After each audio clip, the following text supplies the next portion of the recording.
scheduled. If we don't have time, we can walk into the One Central in the library from 9 a.m. to 4 p.m. Tuesday, 10 a.m. to 3 p.m. Wednesday, 9 a.m. to 4 p.m. Thursday, 10 a.m. to 3 p.m. Has formation. Contact One Central in room A1044. So with that, yeah. All right. Yeah. Do we want to just go ahead and play the anti-Matt button? Yeah. that's what I'm looking for, actually. The anti-Matt button. We need the anti-Matt button. Yep. I think that's it. Yes. Yes, Matt. Tom Brady is softer than Cristiano Ronaldo. And this is beyond question. Mm-hmm. Like Matt not being here, that's beyond question. Yeah, Matt's not being here, that's beyond question. Yeah. So, once again, another week where Matt's not here. And I'm not sure if it's because he hates the fact that everybody has a broken bracket at this point in our little pool. But I forgot to throw him under the bus last Thursday. Let's see. I'll remember now.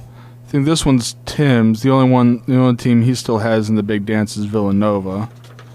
I think that was Matt still has Nova. Mine's done. Screw that. Let me just toss it. Tim. Oh, this one's Tim's. Yeah, that first one was mine. That one's yours. Yeah, so you still have Nova.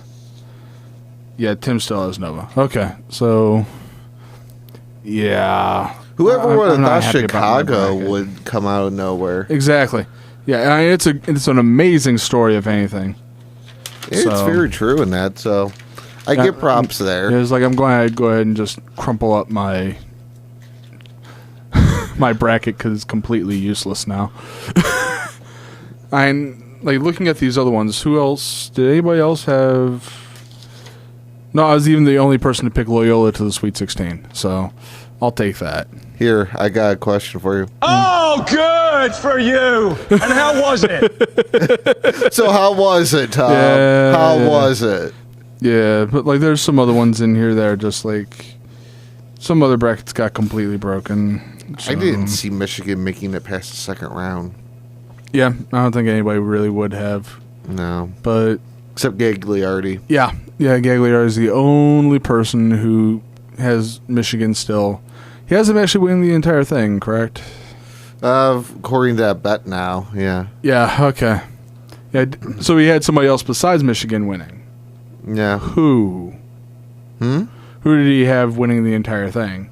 Oh, yeah. I'm not sure about that. I don't know if he actually did a bracket. Yeah, okay, but for that's fair. For at least, the Final Four to, down. Mm-hmm. Yeah. Right now, he has Michigan winning it all. Okay. You gotta love it. The vice president of in the college and that comes in and that, and yeah, he got and then he didn't write him down in this. Huh. He actually went with Chicago and Villanova to win it all. Oh, okay. Yeah, Mike Mayer. Ooh. Yeah, at this point, it's pretty much Nova or bust for anybody who still wants a nice clean bracket. Yeah. Well, you gotta love right here looking at that bet. You had 4 people versus, the one Michigan fan. You gotta love that. That's interesting. Yeah, so we have Loyola versus Michigan and Nova versus Kansas in the Final Four. I'm considering how much Loyola Chicago has done in the past 2 weeks. I don't see why anybody would go against Loyola. But then again, that's just how this year has been. Well, he was counting on because he was saying, well, Michigan scored 100 points, but that was 2 games ago. Yeah, well, that doesn't matter ever. No. We've seen teams like the UConn women who will put up 100 points on everybody, and they'll still lose to somebody in the Final Four. So it truly does not matter how many points are scored by some team because you go game by game, always. True. Then I'm the only poor soul in that going with Villanova Okay. Saturday.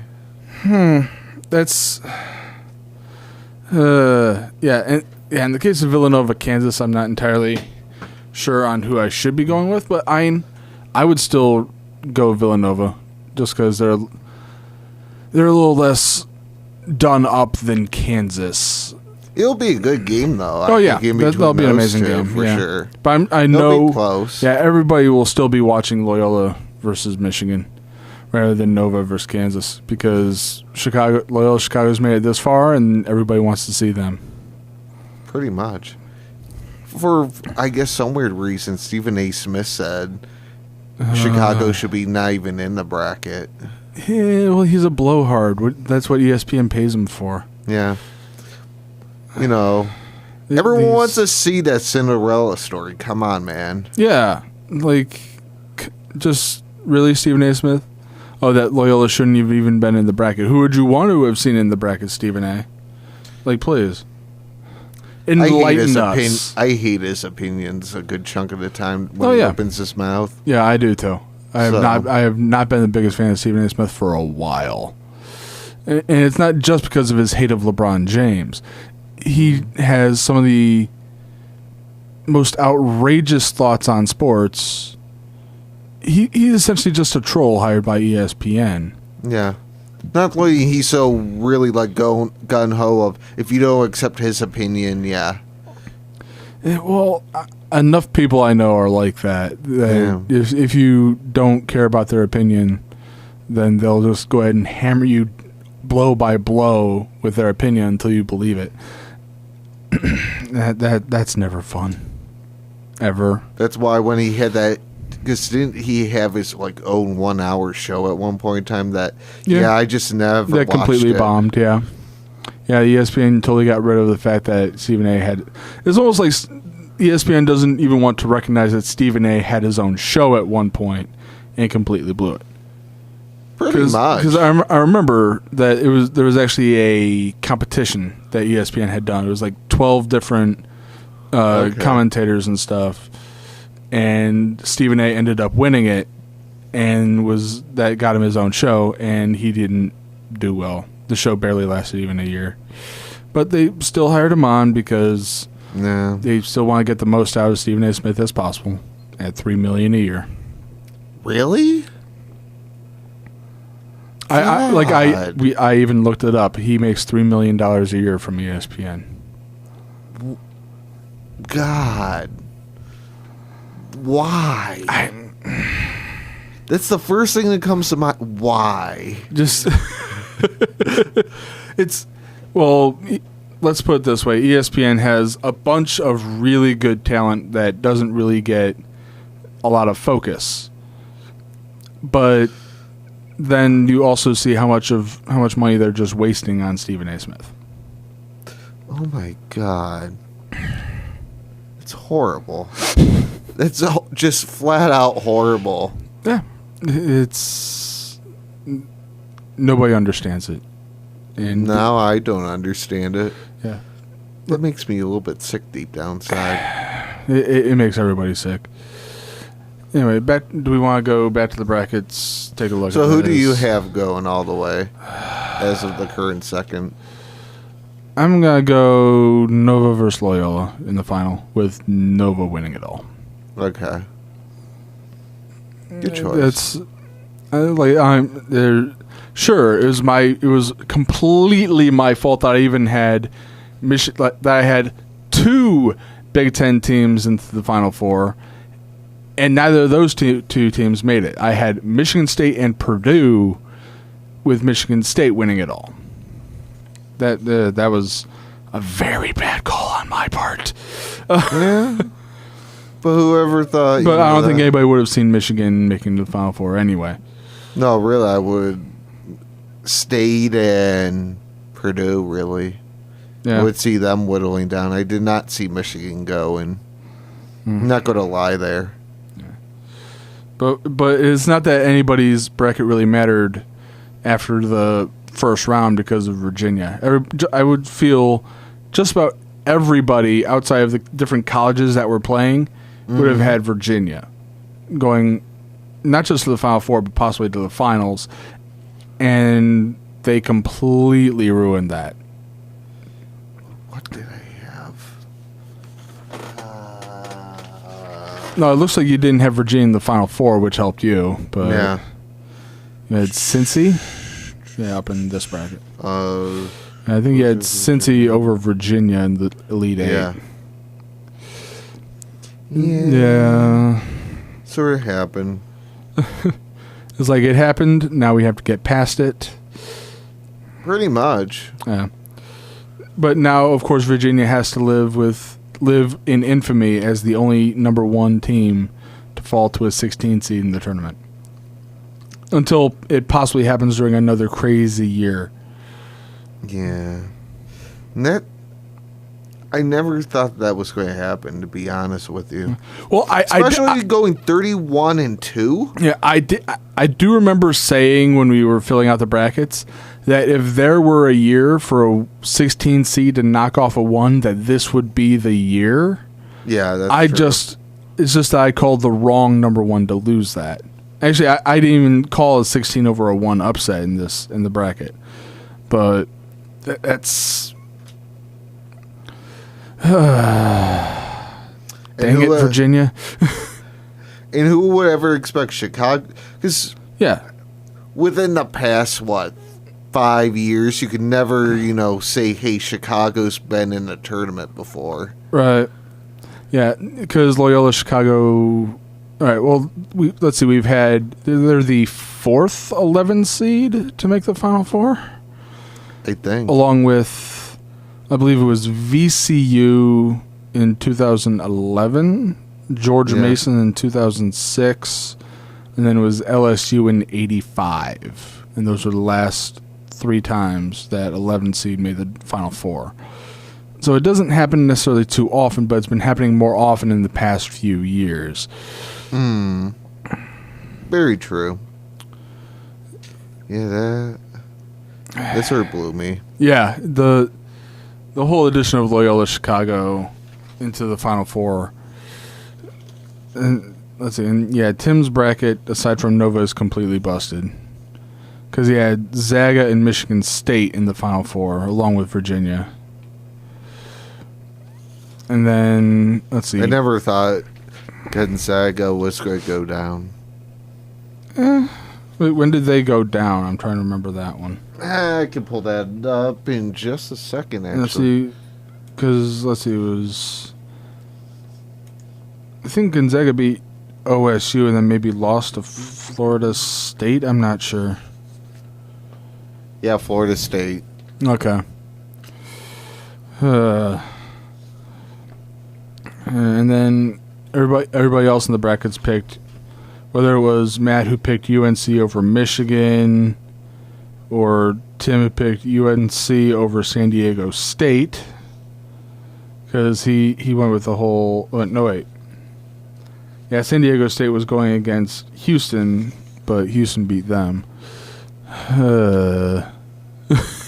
That's pretty much how to sum up every bracket is just...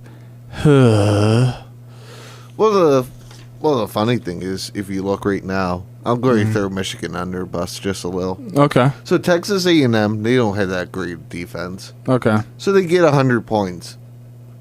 So then you have a 9th seed after facing a 7th seed versus them. Okay. That it ends up, 50-something points in the game between the Okay. two schools. Huh. Am I really afraid of Michigan? No. No. No, but and the thing is, nobody should be afraid of Michigan. No. I'm not afraid of a Wolverine. You kidding me? Then again, I'm also not afraid of a Buckeye. But I'm not sure. Yeah, it would be kind of... Unless it's a really big Buckeye.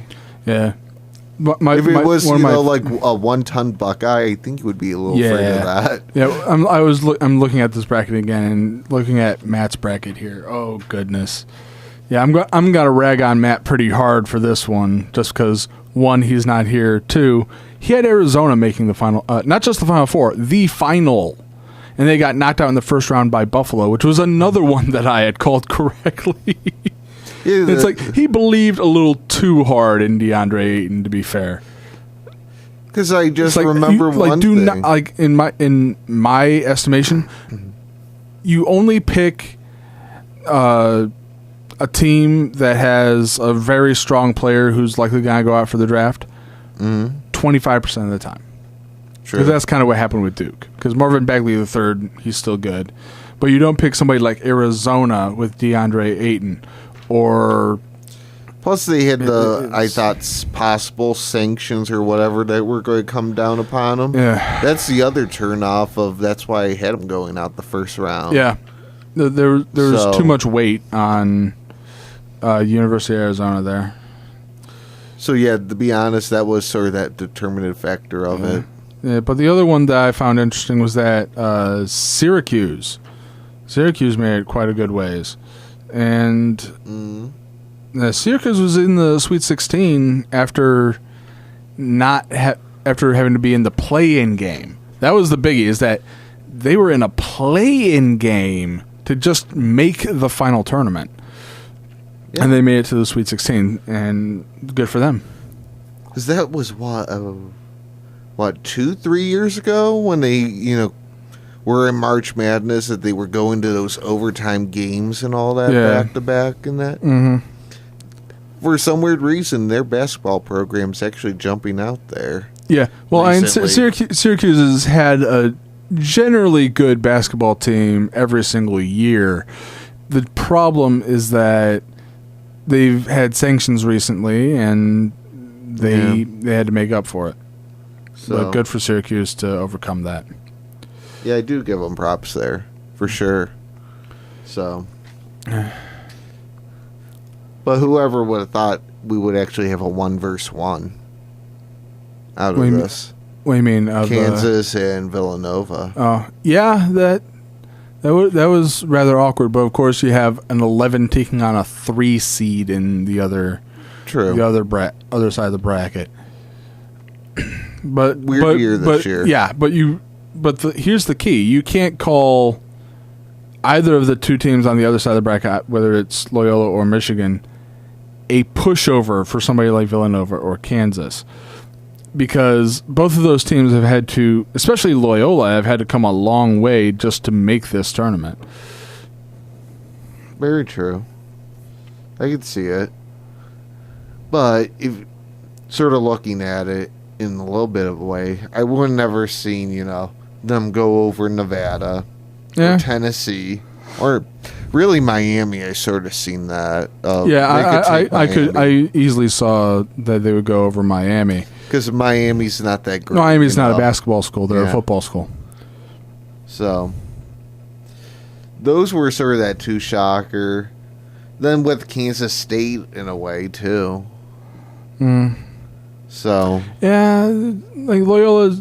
But the thing is, Loyola always plays close games, aside from Kansas State, which was fair. Yeah. Which, compared to the other games they were playing, was a blowout. Like Loyola was playing in multiple games that came down to the last few seconds. but it's interesting to watch. Yeah, they want to make it interesting. That's one way to do it. But also, even Michigan itself in that, going... No, not Montana. So Houston, Michigan. Okay. That was a tight one. 1 point difference down the seconds in that. Then even with Florida State in a little bit of a way, that was a tight one. Okay. So, yeah, Texas A&M, you can't necessarily... That was a little bit of a blowout. Okay, yeah.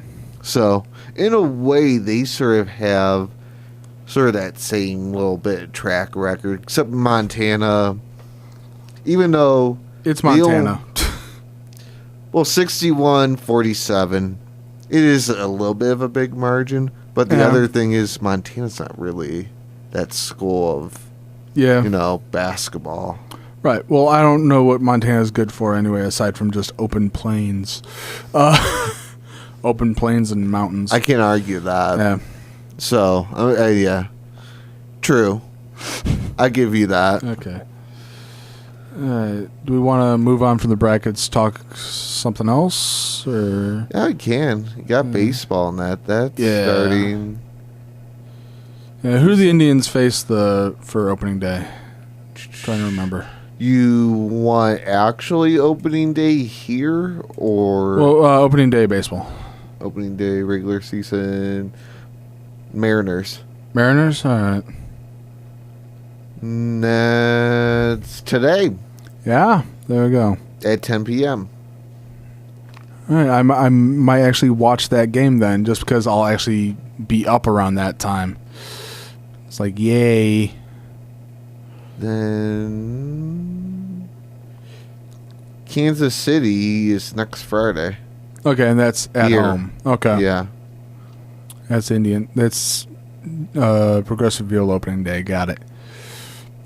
Which tickets? It's a little pricey, but not horrible. All right, so let's go ahead and talk about Indians for a little bit. How well do you see the Indians doing this year? Do you see them making it to the playoffs, just missing? The Central, they're going to win it Okay. for sure. All right. You know, Minnesota, they don't have the complete talent, but they'll sort of be on the, trails. Okay, they'll be like possibly playing for a wild card position. Maybe. Okay. They'll probably end up, at least 6-8 somewhere in there behind the Indians. Okay. Kansas City could be sort of competitive, I think. Yeah, a little Kansas this City's been year. competitive in the past few years. The only thing but- is, Minnesota and them, they just don't have all the talent like in the minor leagues and Okay. all that. Okay. So- yeah. So what you're trying to say is that the Indians have a bit more depth than some other teams. For sure. Okay, I get that. So do you have the Indians making the World Series? Because now I'm looking like I was just thinking about it, it's like the Yankees look terrifying right now because they have that young up and comer in Aaron Judge. They just got Giancarlo Stanton. That outfield looks insane. And then you remember they're the Yankees who can pay, who will overpay for a number of different players. And one of the most interesting stats I read is that in terms of payroll, right now the Yankees are 7th in Major League Baseball. They're usually in the top 2 or 3. They're now 7th, which is the lowest they've ranked since 1992. Does this mean that the Yankees are trying to get more frugal, I guess, with their money and trying to focus on Maybe. talent, which they've needed? They've needed to focus more on their lower league. True. But the huge thing is with injuries, and I don't know if the Yankees can sustain it.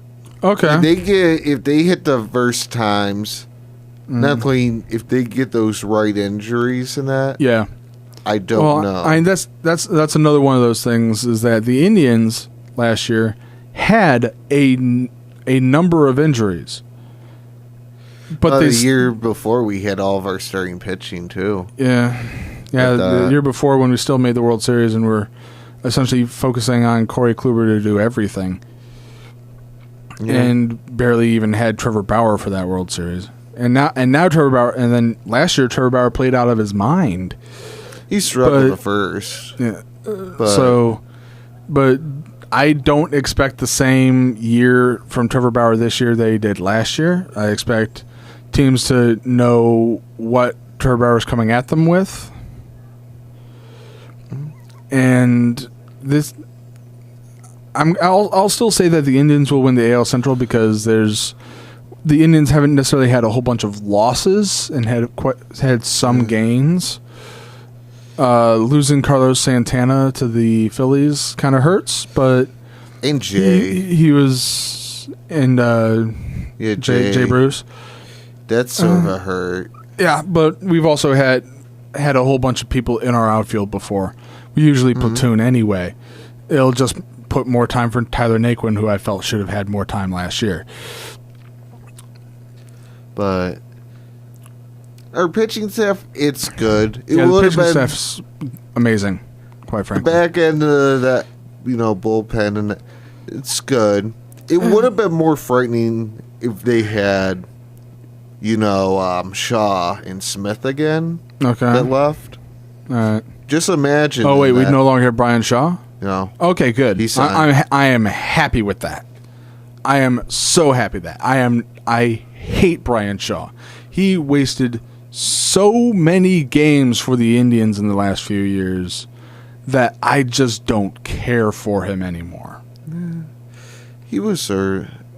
Like I don't care because I know Matt and I have had this conversation before where he was perfectly fine with Brian Shaw because Brian Shaw plays more games than say somebody like Dan Otero, but if you're still putting him in more games and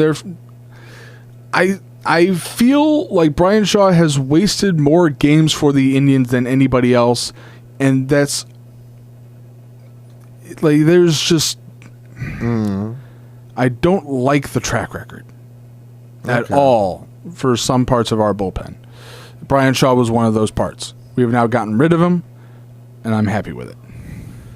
Joe Smith, just imagine if you had Joe Smith, you got, Miller, Allen, even him. Yeah, because we re-signed Andrew Miller, right? Yeah. Yeah. It's like as long as we have Andrew Miller and somebody holding up a closer role, we'll be fine. But Dan, he sort of that one sleeper I didn't sort of see come out, Yeah. He has a possibility of sort of being that good all-star in there, I think. Though I think we'll see completely this year. No, that's fine. A little bit, but I do like him. What I would like to see more of this year is the Indians' offense not blowing it for an amazing pitching performance. True. Because I've seen it too often where the Indians pitchers would throw like 7 innings of like maybe 5-hit ball and give up like 2 runs. But the Indians offense would not be able to make up for that lack of 2 runs. And that was annoying. I would love to see the Indians offense pull out all the stops for this entire year. But the funny thing is, it's some decent players still out there in free agency that hasn't even been signed. Okay. Too. Do we have a pull up of that or? Because I'm trying to remember, we signed. I forget who we signed to like a minor league deal that you could possibly go for transactions. They waived. They did a trade with Tampa Bay. Okay. Trade of a little minor leaguer for cash considerations received. Jordan Methad or something. Rule 5 section from Pittsburgh assigned to Columbus. Because Columbus is the AAA team, right? I thought so. Columbus is AAA. Okay. Oh, they released Mike Napoli, who accepted an assignment in Columbus. Wait, so we released Mike Napoli to Columbus. Okay. That's interesting. Yeah, it's a lot of... I would have expected him to be on the opening day roster, but because I don't think that I wouldn't have thought that his talent had declined all that much in 1 year of absence from the Indians. Or he just needed a little more getting tuning. So let's see the roster right now. Gomes, Perez. They have Napoli still on the roster for first base. All right, so Jan, Jose Ramirez, Lindor, Kipnis, and Yonder Alonso to play first. Okay, with Brantley, Zimmer, and Chisenhall as your starting outfield. And Encarnacion is DH, and then we have backup. Yeah, Naquin backup in center and left. And then, we still have Brandon Geyer and Rajay Davis, apparently. And then what's interesting is I see for the backup to DH we have Jason Kipnis. I could see it. Because he's sort of that power bat. Okay. And then starting pitchers: Kluber, Carrasco, Bauer, Tomlin, and Clevenger. Okay. Yeah, Ellen. Yeah, Zach McAllister, Nick Goody, Dan Otero, Tyler Olson as your relief pitchers. Goody along with wasn't. Andrew Miller. He was pretty good. The only bad thing is the injury that happened. Okay. He's an older guy in that. I thought he had what, Tommy John or something. Okay. But he wasn't that bad of a pickup. He was a pretty good reliever in that. It was just the injury Okay. that sort of put him out the whole rest of the year and into the playoffs. So he's a left-hander. All right. So it'll be interesting there. Yeah. I'm definitely Dan. That's going to be an interesting one. Okay. Want to see if he can start to shine now, for sure. Yeah. I really didn't want to talk about the Browns. I've gotten completely tired of talking about Browns football and the NFL draft just because it's going to be bad. So the NFL draft is going to suck for the Cleveland Browns. That is beyond question. Are we ready to go? Yeah, I that think I'm works. ready to go. Yeah. The Browns suck at drafting. That is beyond question.